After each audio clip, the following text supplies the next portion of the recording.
Saudara-saudara kekasih di dalam Tuhan Yesus, puji dan syukur kepada Tuhan. Kita dapat bertemu lagi di dalam acara Renungan Harian GP Kris Pangkal Pinang, tanggal 24 September 2022. Sebelum kita bersama-sama renungkan firman Tuhan ini, mari kita berdoa mohon pimpinan dan pertolongan Tuhan. Bapa di dalam sorga, terima kasih kami diberi kesempatan belajar firman Tuhan dalam Alkitab. Kami mohon Roh Kudus membuka hati dan pikiran kami, supaya kami dapat mengerti firman Tuhan yang kami baca dan kami renungkan.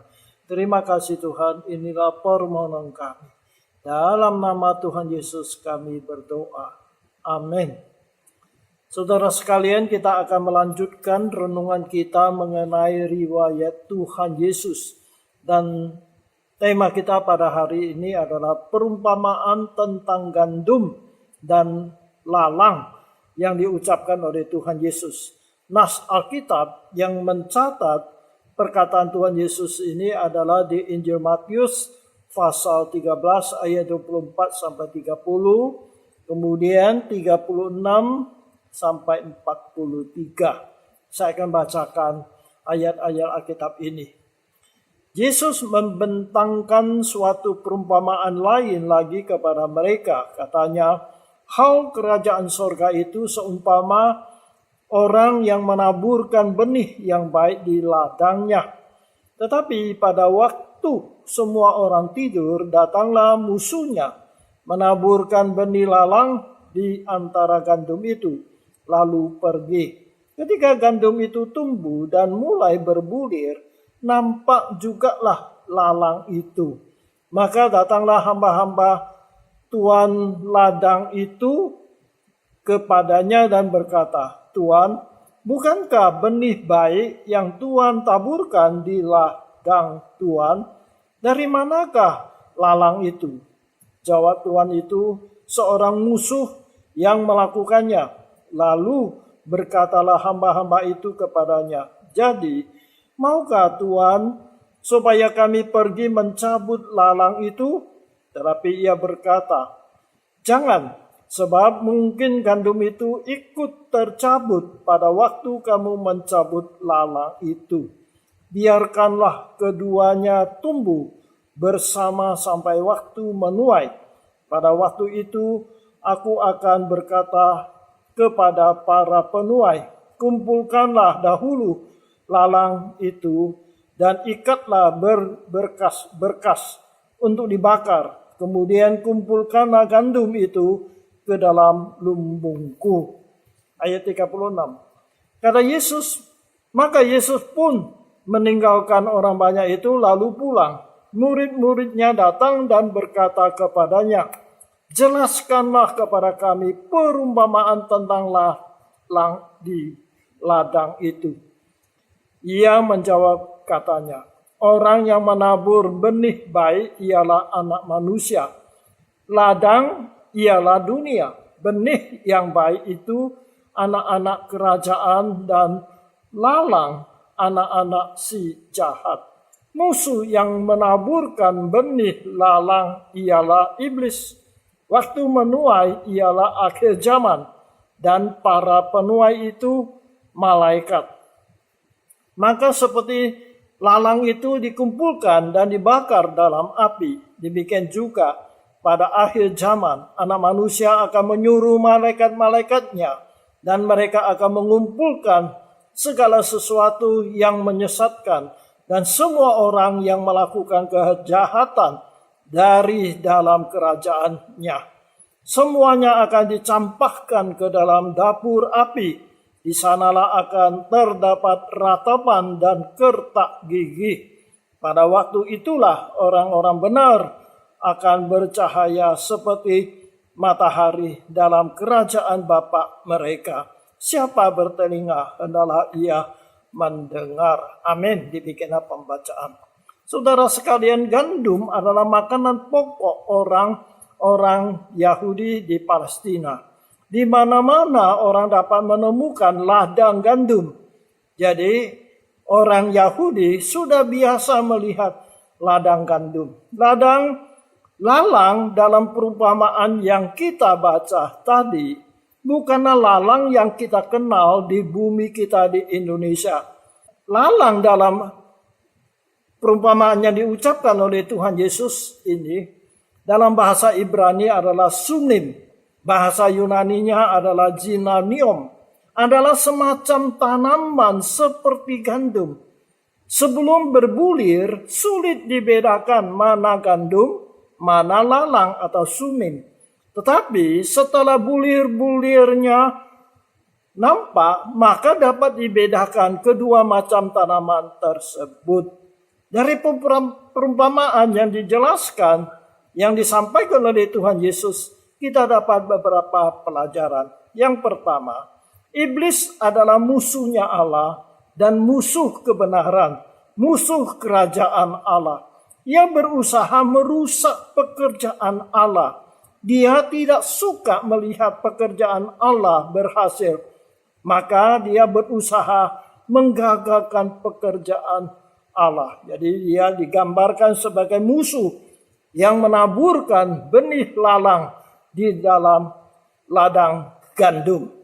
Yang kedua, iblis itu licik. Dia memakai cara dan waktu yang tepat untuk merusak pekerjaan Allah.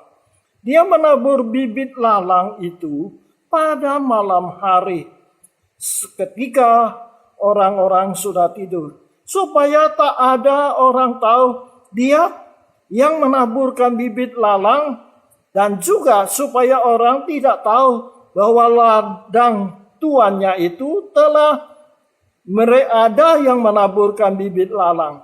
Jadi saudara sekalian, jadi iblis itu adalah musuh Allah dan musuh kebenaran. Dia berusaha merusak pekerjaan Tuhan. Dia menaburkan benih yang jahat di dalam kerajaan Allah. Yang ketiga, Allah membiarkan gandum dan lalang bertumbuh bersama-sama. Ketika penuai-penuai itu ingin mencabut lalang itu, tuannya bilang jangan. Kenapa? Akar dari lalang itu sudah melilit di akarnya gandum. Kalau dia cabut lalang itu, maka tumbuhan gandum itu pun akan terganggu. Maka itu saudara sekalian, Allah membiarkan orang jahat hidup berdampingan dengan orang benar. Allah tidak mencabut orang jahat dari dunia ini. Demikian juga di dalam gereja ada orang yang bertobat dan sudah diselamatkan, sudah mengalami hidup baru. Tetapi di dalam gereja juga ada orang yang belum bertobat. Jadi saudara sekalian, tidak semua orang yang ada di dalam gereja adalah orang yang sudah mengalami hidup baru. Jadi seperti ladang gandum itu telah ditaburin oleh musuh, itu benih lalang dibikin juga di dalam gereja di dunia ini. Selama gereja di dunia ini, di dalamnya tidak semuanya adalah orang yang selamat, yang sudah hidup baru.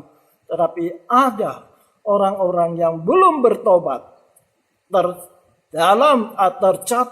termasuk di dalamnya. Yang keempat, pohon gandum atau tanaman gandum dan tanaman lalang itu susah dibedakan sebelum berbulir. Oleh sebab itu, kita jangan cepat memvonis seseorang adalah lalang atau gandum. Kita perlu waktu yang lama barulah kita tahu siapa sebenarnya gandum, siapa sebenarnya lalang.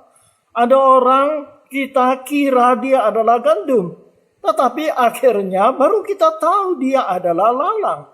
Tetapi sebaliknya juga ada orang yang semulanya kita mengira dia adalah lalang, tetapi akhirnya baru kita tahu dia adalah gandum. Oleh sebab itu, kita jangan cepat memvonis seseorang apakah dia lalang atau gandum. Karena kedua macam tumbuhan itu sulit dibedakan sebelum berbulir atau berbuah. Yang kelima, Allah memerintahkan malaikatnya memisahkan orang jahat dari orang yang benar. Saudara sekalian, Tuhan Yesus mengatakan, biarkan lalang itu tumbuh di ladang gandum. Tetapi sampai satu saat ketika menuai, maka tuannya itu akan memerintahkan orang yang menuai itu memisahkan gandum dan lalang itu. Oleh sebab itu, bukanlah tugas kita untuk memisahkan orang jahat dan dari orang benar. Sebab itu, kita tidak usah menghakimi siapa orang yang jahat, siapa orang yang benar. Karena itu bukanlah tugas atau wewenang kita. Itu adalah wewenang Allah sendiri. Allah lah yang akan menyuruh malaikatnya untuk memisahkan orang yang benar dan orang yang jahat. Jadi kita tidak perlu memisahkannya. Karena itu bukan tugas kita. Yang keenam, orang jahat dan orang benar sama-sama hidup di dunia ini. Mengalami suka duka yang sama. Mendapat berkat yang sama. Mengalami hal-hal duniawi yang sama. Namun pada akhir zaman, ketika Yesus Kristus datang kedua kalinya, ketika manusia menghadapi tahta pengadilan Allah yang maha adil, orang jahat dan orang benar akan mengalami nasib yang tidak sama. Lalang atau orang jahat akan dihukum seperti lalang, akan dibakar. Tetapi orang yang benar seperti bulir-bulir gandum akan disimpan di dalam gudang. Jadi saudara sekalian, sementara sebelum Yesus datang ke dunia ini kedua kalinya, sebelum akhir zaman, maka orang jahat dan orang benar sama-sama hidup di dalam dunia ini. Sama-sama menikmati ciptaan Allah ini. Tetapi pada satu hari, ketika Tuhan Yesus datang kedua kalinya, mereka akan dipisahkan. Dan Allah lah sendiri akan memberi penghakiman yang terakhir. Mari kita mawas diri kita. Saudara adalah gandum atau lalang. Jika gandum, maka pertahankanlah iman kita kepada Tuhan Yesus sampai Allah menjemput kita. Atau sampai Yesus datang kedua kalinya. Tetapi jikalau kita adalah lalang, sekaranglah masih bisa ada kesempatan bertobat. Menerima Yesus sebagai Tuhan dan Juru Selamat. Bertobat dari dosa-dosa kita. Supaya kita yang sebelumnya adalah lalang dapat berubah menjadi gandum. Supaya kita dapat mendapat hidup yang kekal. Kiranya Tuhan menolong kepada kita selama gereja ada di dalam dunia, pasti ada gandum, juga ada lalang. Di dalam gereja ada orang yang sudah mengalami hidup baru, tetapi tidak dipungkiri ada orang-orang yang belum bertobat. Tetapi saudara sekalian harus kita ingat, satu hari akan nyata siapa gandum, siapa lalang. Seperti murid-murid Tuhan Yesus 12 orang. 11 adalah orang-orang yang betul-betul bertobat. Menjadi pengikut Yesus yang sejati. Tetapi ada salah satu muridnya, yaitu Yudas Iskariot. Yang adalah orang jahat. Yang menjual Tuhan Yesus. Oleh sebab itu, mari kita introspeksi diri kita. Apakah kita adalah gandum atau lalang? Kalau kita gandum, setialah kepada Tuhan. Tetapi kalau lalang, Tuhan masih beri kita kesempatan untuk bertobat.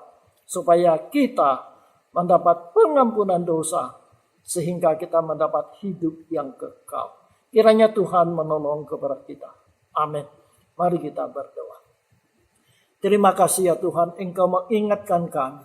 Selama gereja Tuhan ada di dunia ini, maka di dalamnya pasti ada orang yang sudah mengalami hidup baru yang bertobat. Tetapi masih ada orang yang belum bertobat, belum mengalami hidup baru. Oleh sebab itu kami berdoa supaya jemaat kami sungguh-sungguh mau bertobat, percaya kepada Engkau. Jangan biarkan iblis merusak pekerjaan Tuhan di dalam gereja yang menaburkan benih-benih lalang. Kami mohon Engkau jagalah gereja Tuhan. Terima kasih Tuhan. Inilah permohonan kami. Dalam nama Tuhan Yesus kami berdoa. Amin.